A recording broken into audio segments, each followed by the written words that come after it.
Hello दोस्तों, good morning, जोहार, नमस्कार, प्रणाम, सत श्री अकाल, अस्सलामु अलैकुम, आदाब। कैसे हैं आप सब? उम्मीद है आप लोग अच्छे होंगे।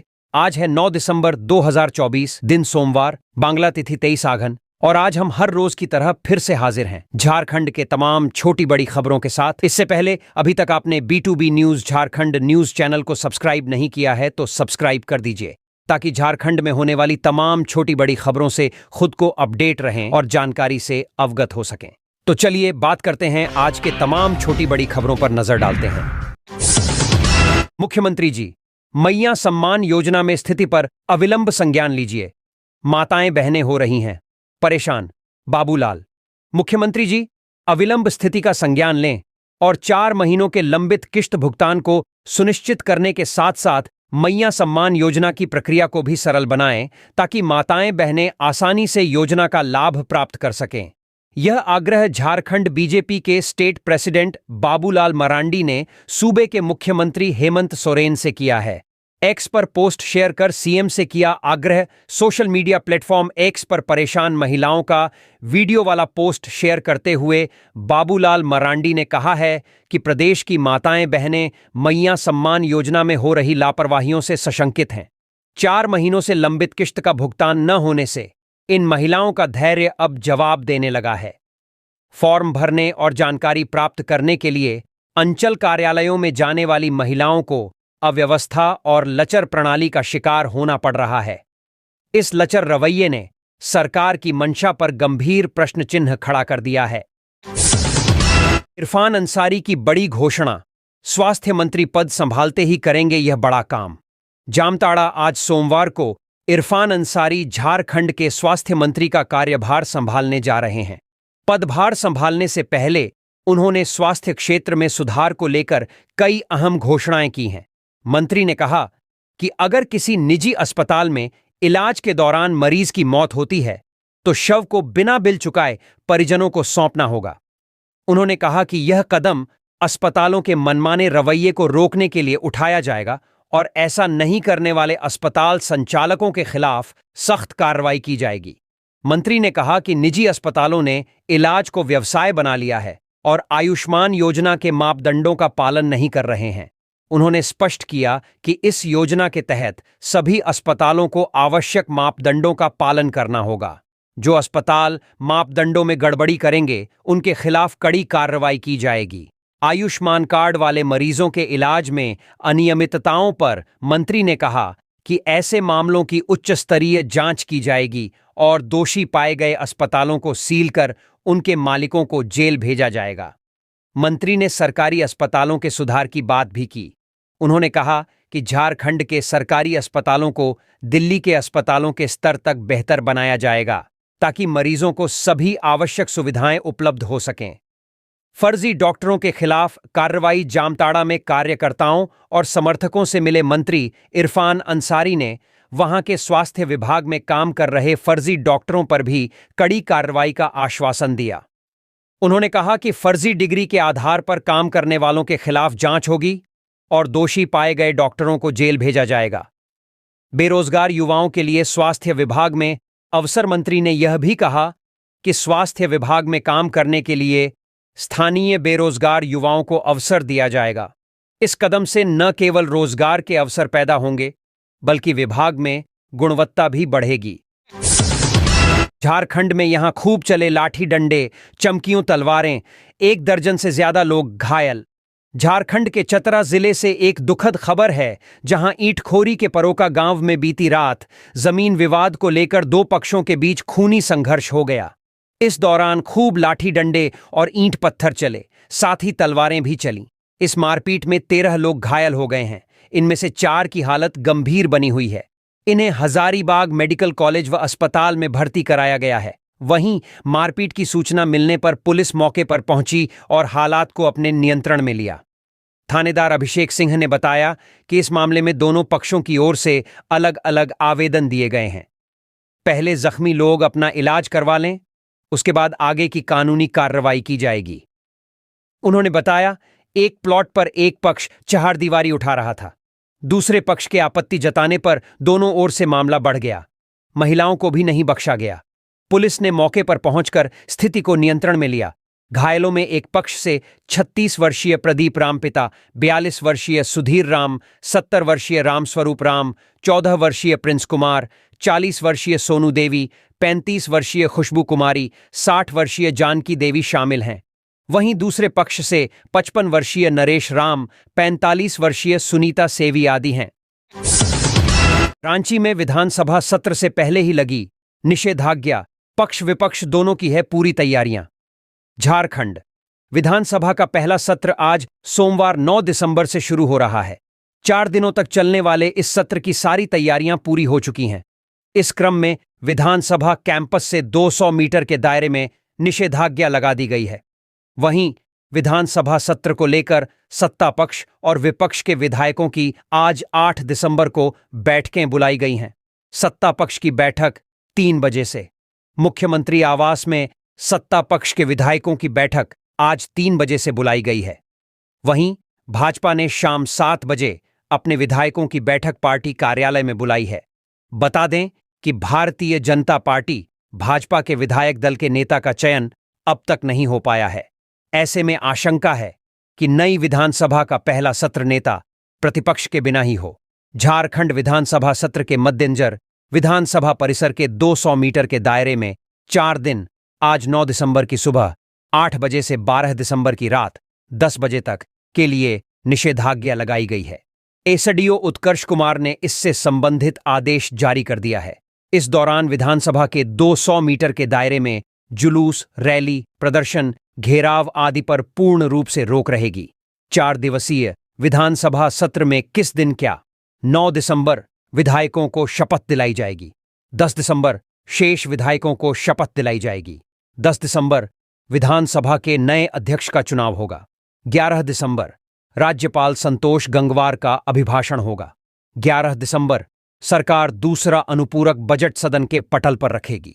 12 दिसंबर राज्यपाल के अभिभाषण के बाद धन्यवाद प्रस्ताव पर बहस होगी। 12 दिसंबर अनुपूरक बजट पर चर्चा होगी। कंटेनर में भरकर बंगाल ले जाए जा रहे थे जानवर, 5 गिरफ्तार। झारखंड के खूंटी जिले में पुलिस ने डीजीपी के निर्देश पर कार्रवाई करते हुए रविवार सुबह पशु तस्करी के बड़े नेटवर्क का भंडाफोड़ किया। इस अभियान के तहत पुलिस ने 33 पशुओं को मुक्त कराया और 5 तस्करों को गिरफ्तार किया। ये पशु एक 14 चक्का कंटेनर में भरकर पश्चिम बंगाल ले जाए जा रहे थे। डीएसपी वरुण रजक को सूचना मिली थी कि खूंटी तमाड़ मार्ग पर पशुओं की तस्करी की जा रही है। सूचना के आधार पर पुलिस ने देर रात इलाके में सघन जांच अभियान शुरू किया। इसी दौरान एक संदिग्ध कंटेनर को रोका गया। जांच में उसमें 33 पशु पाए गए, जिन्हें अवैध रूप से तस्करी के लिए ले जाया जा रहा था। सूत्रों के मुताबिक इस अवैध धंधे में खूंटी, रांची और आसपास के जिलों के कई लोग शामिल हैं। पूछताछ के बाद अन्य तस्करों पर कार्रवाई की तैयारी। डीएसपी वरुण रजक ने बताया कि गिरफ्तार तस्करों से पूछताछ जारी है। पूछताछ के दौरान कई और तस्करों के नाम सामने आए हैं। मामले की गहन जांच की जा रही है और जल्द ही अन्य तस्करों को भी गिरफ्तार किया जाएगा। डीएसपी ने आश्वासन दिया कि इस मामले में दोषियों के खिलाफ सख्त कार्रवाई की जाएगी। पूर्व विधानसभा अध्यक्ष रविंद्रनाथ महतो को पितृशोक, मुख्यमंत्री हेमंत सोरेन ने जताया गहरा दुख। पूर्व विधानसभा अध्यक्ष और नाला क्षेत्र से विधायक रविंद्रनाथ महातो के पिता गोलक बिहारी महातो नहीं रहे। इसकी सूचना रविंद्रनाथ महातो ने सोशल मीडिया प्लेटफॉर्म एक्स पर पोस्ट करके दी है। साथ ही उन्होंने अपने बाबा के निधन पर गहरा दुख जताया है। सीएम हेमंत सोरेन ने विधायक रविंद्रनाथ महातो के पिता गोलक बिहारी महातो के निधन पर गहरा दुख जताया है। उन्होंने अपने सोशल मीडिया एक्स पर पोस्ट कर लिखा कि झामुमो के वरिष्ठ नेता और नाला से विधायक रविंद्रनाथ महातो के पिता गोलक बिहारी महातो जी के निधन की दुखद सूचना मिली। मरांग बुरु दिवगंत आत्मा को शांति प्रदान कर शोकाकुल परिवारजनों को दुख की यह विषम घड़ी सहन करने की शक्ति और साहस दे। वहीं विधायक रविंद्रनाथ महातो ने पोस्ट में लिखा है कि आपका आशीर्वाद और आपके विश्वास की बदौलत नाला क्षेत्र की जनता ने मुझे पुनः सेवा करने का अवसर दिया, लेकिन इस जीत की खुशी आपके असमय चले जाने से अधूरी रह जाएगी। आपके जीवन के सिद्धांत और प्रेरणा हमेशा मेरे लिए अनुकरणीय रहेंगे। बहुत याद आएंगे बाबा। सवारियों से भरा ऑटो पलटा, एक की गई जान, कई घायल। झारखंड के गढ़वा जिले के मंझियाव थाना क्षेत्र में एक दर्दनाक सड़क हादसा हुआ, जिसमें एक ऑटो अनियंत्रित होकर पलट गया। हादसे में उमेश रजवार नामक व्यक्ति की मौत हो गई, जबकि ऑटो में सवार अन्य मजदूर घायल हो गए। घटना की सूचना पर पुलिस मौके पर पहुंची और शव को पोस्टमार्टम के लिए भेज दिया। काम की तलाश में जा रहे थे मजदूर। प्राप्त जानकारी के अनुसार ऑटो में सवार सभी 12 मजदूर काम की तलाश में गुजरात जा रहे थे। मृतक के पिता ने बताया कि उनका बेटा बाहर कमाने के लिए जा रहा था, लेकिन रास्ते में यह दुर्घटना हो गई। इस हादसे में कुछ मजदूरों को हल्की चोटें आई हैं।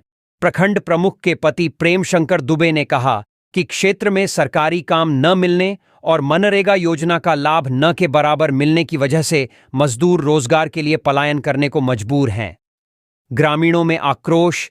सदर अस्पताल में उमड़ी भीड़। घटना की खबर मिलते ही सदर अस्पताल में ग्रामीणों की भीड़ जुट गई। ग्रामीण हमीद खान ने बताया कि सभी मजदूर काम की तलाश में बाहर जा रहे थे और यह दुखद हादसा हुआ। प्रशासन से सहायता की मांग। मजदूर सप्लायर के भाई ने बताया कि हादसे के कारण सभी परिवार सदमे में हैं। स्थानीय लोग प्रशासन से पीड़ित परिवार को आर्थिक सहायता और मजदूरों को स्थानीय स्तर पर रोजगार उपलब्ध कराने की मांग कर रहे हैं। पुलिस ने दबोचे 3 साइबर अपराधी, स्कॉर्पियो कार भी जब्त। गिरिडीह जिला पुलिस ने छापेमारी अभियान चलाकर 3 साइबर अपराधियों को गिरफ्तार किया है। पुलिस ने इनके पास से 3 मोबाइल, 3 सीएम कार्ड समेत एक स्कॉर्पियो कार भी जब्त की है। साइबर अपराधियों की गिरफ्तारी गांडेय थाना क्षेत्र से हुई है। इसका खुलासा एएसपी डॉक्टर विमल कुमार ने प्रेस कॉन्फ्रेंस करके किया है। बता दें कि गिरिडीह जिले में साइबर अपराध की खबरें आम हो गई हैं। आए दिन कोई ना कोई शख्स साइबर अपराधियों का शिकार बनता ही रहता है। ऐसे में पुलिस इन साइबर अपराधियों पर लगाम कसने के लिए लगातार छापेमारी अभियान चला रही है। इसी क्रम में गिरिडीह पुलिस को यह बड़ी सफलता हाथ लगी है। ज्वेलरी शॉप में चोरी, 4 से 5 लाख के गहने गायब। घाघरा थाना से महज 200 मीटर की दूरी पर स्थित मां जगदंबा ज्वेलर्स में शटर तोड़कर चोरों ने करीब 4 से 5 लाख रुपये मूल्य के सोने चांदी के गहनों की चोरी की वारदात को अंजाम दिया। घटना के बाद व्यापारियों और स्थानीय लोगों में भय और रोष का माहौल बन गया है। चोरी की सूचना पर पहुंची पुलिस। दुकान मालिक जितेंद्र सोनी को सुबह इस चोरी की सूचना दी गई। सूचना मिलते ही घाघरा थाना प्रभारी ने मौके पर पहुंचकर जांच शुरू कर दी। एसडीपीओ सुरेश प्रसाद यादव भी घटनास्थल पर पहुंचे और मामले की गहन छानबीन शुरू की। पुलिस ने जल्द से जल्द चोरों का सुराग लगाने का दावा किया है।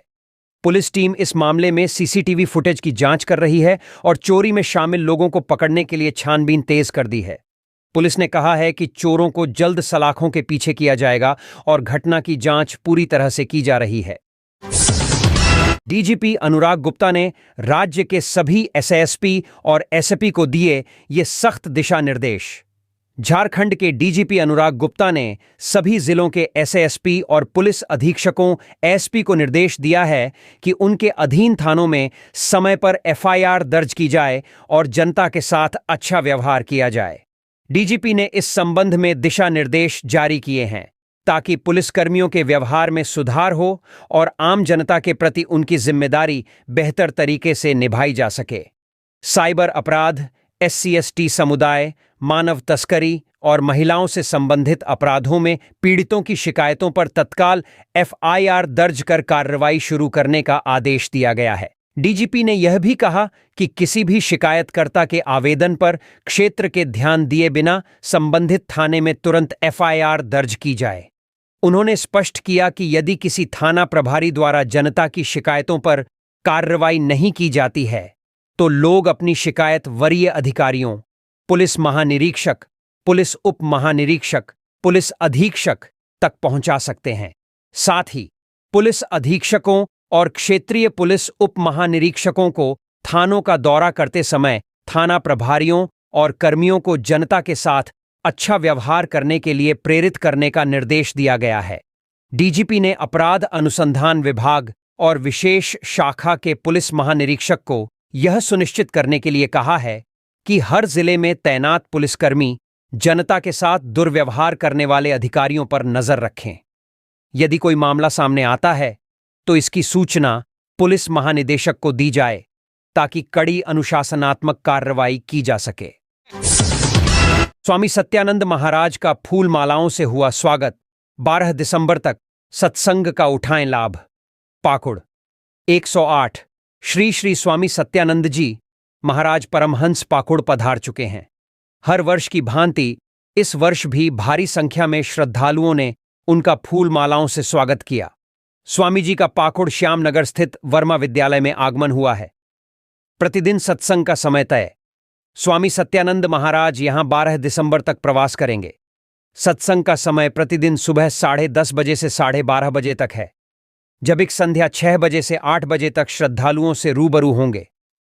वहीं दिन के 1 बजे से कीर्तन भजन का आयोजन किया जाएगा। कीर्तन भजन व भंडारे का होगा आयोजन। बता दें कि स्वामी जी के सत्संग को लेकर दुर्धरा से श्रद्धालुओं की भीड़ जुटी हुई है। रात 9 बजे के बाद गायक जियालाल ठाकुर के कीर्तन भजन का कार्यक्रम है। 12 तारीख को संध्या में स्वामी जी की आरती होगी। भंडारे का आयोजन किया जाएगा। आयोजन समिति ने भारी संख्या में श्रद्धालुओं से सत्संग का लाभ उठाने का आग्रह किया है। बिजली लाइन काटने का देता था झांसा, 3 साइबर अपराधी गिरफ्तार। गिरिडीह साइबर थाना पुलिस ने रविवार को 3 शातिर अपराधियों को दबोचा। वहीं चंद घंटे बाद एएसपी डॉक्टर विमल कुमार और साइबर डीएसपी आबिद खान ने प्रेसवार्ता कर पूरे मामले की जानकारी दी।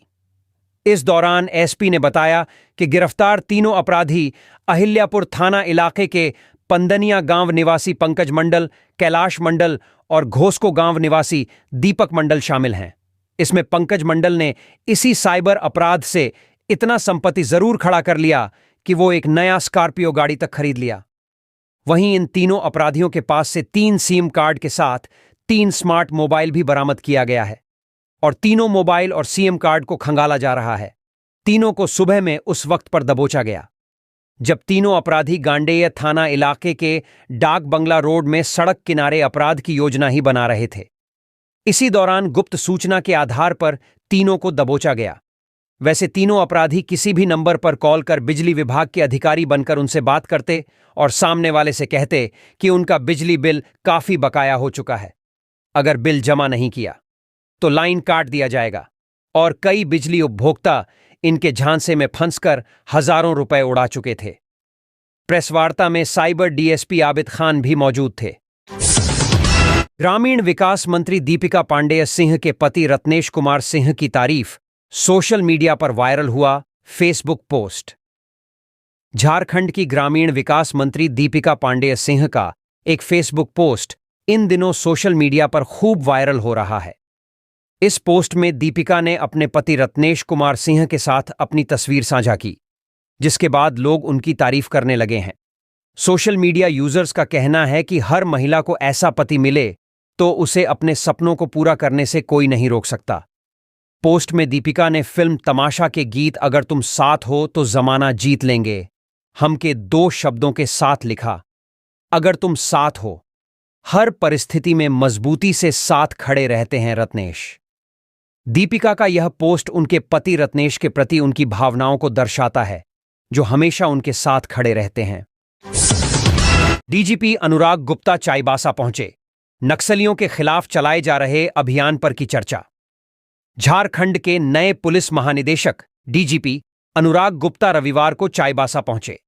इस दौरान उन्होंने चाईबासा एसपी, डीआईजी और अन्य पुलिस अधिकारियों के साथ बैठक की, जिसमें नक्सलियों के खिलाफ चलाए जा रहे अभियान और सरेंडर पॉलिसी पर चर्चा की। डीजीपी अनुराग गुप्ता ने राज्य में नक्सलवाद के खात्मे और विधि व्यवस्था को सुधारने के लिए सख्त निर्देश दिए हैं। दरअसल 6 दिसंबर को डीजीपी अनुराग गुप्ता ने नक्सलवाद और विधि व्यवस्था की समीक्षा की थी। उन्होंने संबंधित अधिकारियों को सख्त निर्देश दिए थे। अब वे खुद भी पुलिसिंग व्यवस्था को चुस्त दुरुस्त करने की दौड़ में जुट गए हैं। इसी दिशा में डीजीपी रविवार को चाईबासा पहुंचे। पिछले दिनों चाईबासा के टेबो थाना क्षेत्र में सुरक्षा बलों और पीएलएफआई माओवादियों के बीच मुठभेड़ हुई थी, जिसमें नक्सली एरिया कमांडर लंबू मारा गया। एरिया कमांडर लंबू का मारा जाना पुलिस के लिए बड़ी सफलता मानी जा रही है। नक्सलियों के खिलाफ अभियान में पुलिस और कैसे मजबूती से निपटे, इसी को लेकर डीजीपी ने अधिकारियों के साथ बैठक की। पुलिस ने 4 अपराधियों को गिरफ्तार किया। हथियार दिखाकर घर को लूटा था। पलामू जिले के पांकी थाना क्षेत्र के गजबोर गांव में 23 अक्टूबर को हुई लूट का पुलिस ने खुलासा कर दिया है।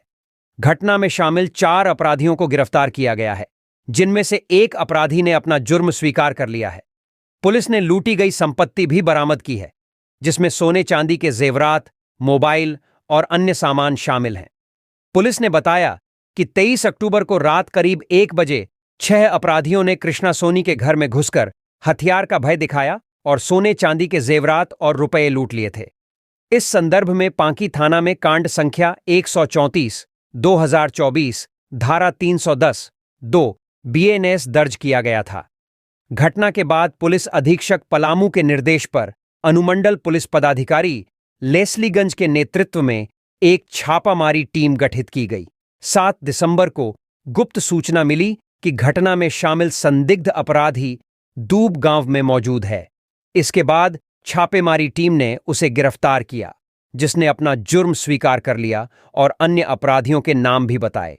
इसके आधार पर पुलिस ने विभिन्न स्थानों पर छापेमारी कर सतीश राम, छोटू कुमार सिंह, उपेंद्र कुमार और शत्रुधन कुमार वर्मा को गिरफ्तार किया। पुलिस ने अपराधियों से लूटी गई संपत्ति, जिसमें एक देशी एटर हथियार, 2 जिंदा गोलियां, लूटी गई सोने की अंगूठी, चांदी की पायल, 2 मोबाइल और घटना में इस्तेमाल किए गए लोहे के रड और हेक्सा कट्टर को भी बरामद किया। गिरफ्तार अपराधियों को कोर्ट में पेश किया गया और आगे की कार्रवाई जारी है। प्रेरणा और मेहनत से याशिका ने जीता silver medal. Chatra rifle club की प्रतिभाशाली शूटर याशिका किंजर ने डीएवी नेशनल शूटिंग प्रतियोगिता में सिल्वर मेडल जीतकर अपनी कड़ी मेहनत और कौशल का लोहा मनवाया है। याशिका, जो डीएवी हेहल की छात्रा हैं, ने महज 4 महीने की मेहनत और प्रशिक्षण के बाद यह उपलब्धि हासिल की। उनकी इस सफलता ने न केवल उनके माता पिता और स्कूल का, बल्कि चतरा राइफल क्लब का भी नाम रोशन किया है। अपनी जीत के बाद याशिका ने इस सफलता का श्रेय अपने माता पिता और कोच नीतीश कुमार को दिया। उन्होंने कहा, मुझे मेरे माता पिता का जो सहयोग और मार्गदर्शन मिला, वह मेरे लिए प्रेरणा का सबसे बड़ा स्रोत है। याशिका की इस उपलब्धि पर कोच नीतीश कुमार ने कहा कि यह क्लब के लिए गर्व का क्षण है। उन्होंने बताया कि याशिका जैसी प्रतिभाशाली खिलाड़ियों को सही प्रशिक्षण और प्रोत्साहन मिलना चाहिए, ताकि वे भविष्य में राष्ट्रीय और अंतर्राष्ट्रीय स्तर पर अपना परचम लहरा सकें। याशिका की इस जीत पर उनके परिवार, स्कूल और क्लब के सदस्यों ने उन्हें बधाई दी। स्कूल प्रशासन ने उनके उज्जवल भविष्य की कामना करते हुए कहा कि याशिका आने वाले समय में और भी ऊंचाइयां छुएंगी। देवघर में पर्यटन सीजन के मद्देनजर नगर निगम अलर्ट, सफाई व्यवस्था के लिए दिए गए विशेष निर्देश। देवघर नगर निगम शहर को स्वच्छ और सुंदर बनाने के लिए लगातार प्रयासरत है। नगर निगम के कर्मचारी प्रतिदिन साफ सफाई का कार्य कर रहे हैं, लेकिन दिसंबर और जनवरी के महीने में बाहरी राज्यों से आने वाले पर्यटकों की संख्या में वृद्धि के कारण गंदगी की समस्या चुनौती बन गई है। इसे देखते हुए नगर निगम ने शहर के मुख्य क्षेत्रों में सफाई व्यवस्था को लेकर सख्त कदम उठाए हैं। नगर आयुक्त रोहित सिन्हा ने कहा कि नगर निगम के लिए शहर की सफाई केवल जिम्मेदारी ही नहीं, बल्कि एक प्रतिबद्धता है। उन्होंने बताया कि सफाई कार्य की प्रतिदिन निगरानी की जा रही है और कर्मचारियों को विशेष दिशा निर्देश दिए गए हैं।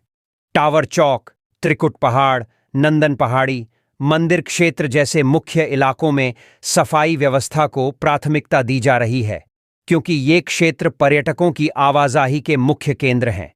इसके अलावा स्थानीय नागरिकों और पर्यटकों से भी अपील की गई है कि वे शहर की स्वच्छता बनाए रखने में सहयोग करें।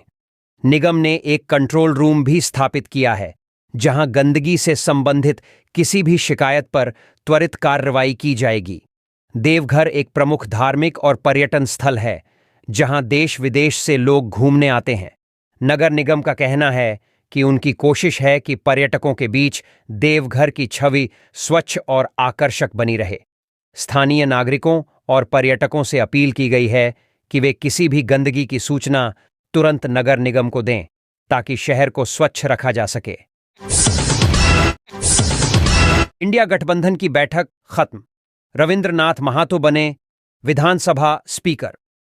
मुख्यमंत्री हेमंत सोरेन की अध्यक्षता में कांके रोड स्थित मुख्यमंत्री आवास में रविवार को इंडिया गठबंधन के विधायकों की एक महत्वपूर्ण बैठक संपन्न हुई। बैठक में आगामी 9 दिसंबर से 12 दिसंबर 2024 तक आयोजित होने वाले झारखंड विधानसभा के छठे सत्र को लेकर विस्तार से चर्चा की गई। इस बैठक के दौरान नाला विधानसभा क्षेत्र के विधायक और पूर्व विधानसभा अध्यक्ष रविंद्रनाथ महतो को एक बार फिर विधानसभा का स्पीकर नियुक्त किया गया। मंदिर प्रशासन ने चोरी छिपे बाबा बैद्यनाथ के शिवलिंग और अर्घा करवा दी मरम्मत, धर्मरक्षणी सभा का विरोध, डीसी ने दिए जांच के निर्देश। देवघर विश्व प्रसिद्ध द्वादश ज्योतिर्लिंग बाबा बैद्यनाथ के शिवलिंग से छेड़छाड़ का मामला सामने आया है। मंदिर प्रशासन ने चोरी छिपे शिवलिंग और अर्घा की मरम्मत करवा दी है। इसकी जानकारी पंडा धर्मरक्षणी तक को नहीं दी गई। स्थानीय तीर्थ पुरोहित भी इससे अनभिज्ञ हैं। इस बाबत पंडा धर्मरक्षणी सभा के उपाध्यक्ष चंद्रशेखर खवाड़े ने बताया कि मंदिर में प्रशासन धार्मिक भावनाओं को हताहत करते हुए आम जनमानस को बिना कुछ बताएं पौराणिकता और धार्मिक मान्यताओं के विपरीत कार्य कर रही है।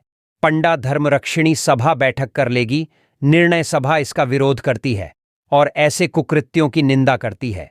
अभी पिछले दिनों बाबा बैद्यनाथ के शिवलिंग के अगल बगल में छेड़छाड़ किया गया, जिसे बिना किसी सूचना के चोरी छुपे किया गया।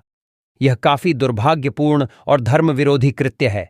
सोमवार को पंडा धर्मरक्षिणी सभा अपने पदाधिकारी के साथ बैठक कर इस विषय पर उचित निर्णय लेते हुए आगे बढ़ेगी। चांदी या पारा से होना चाहिए मरम्मत, ठाकुर। पंडा धर्मरक्षिणी सभा के पूर्व महामंत्री कार्तिक नाथ ठाकुर ने बताया कि अर्घा के चारों ओर की मरम्मत सीमेंट या एमसील से नहीं होना चाहिए। इसमें चांदी या पारा प्रयोग होना चाहिए, जो शास्त्र सम्मत है। सीमेंट और एमसील के प्रयोग से बाबा पर फुलेल लगाने से वह काला हो जा रहा है, क्योंकि हम लोग बाबा बैद्यनाथ को जीवंत मानते हैं। डीसी ने कहा, एसडीओ करेंगे मामले की जांच। उधर डीसी विशाल सागर ने पूरे मामले में संज्ञान लिया है और जांच का निर्देश दिया है। डीसी ने कहा कि सोशल मीडिया के माध्यम से बाबा मंदिर के गर्भगृह में किए गए कार्यों से जुड़े मामले में संज्ञान लेते हुए मंदिर प्रभारी सह अनुमंडल पदाधिकारी देवघर को जांच कर प्रतिवेदन समर्पित करने का निर्देश दिया है। साथ ही मामले की त्वरित जांच करते हुए अपने कार्य के प्रति लापरवाही बरतने वाले कर्मियों पर आवश्यक कार्रवाई करने का निर्देश दिया है।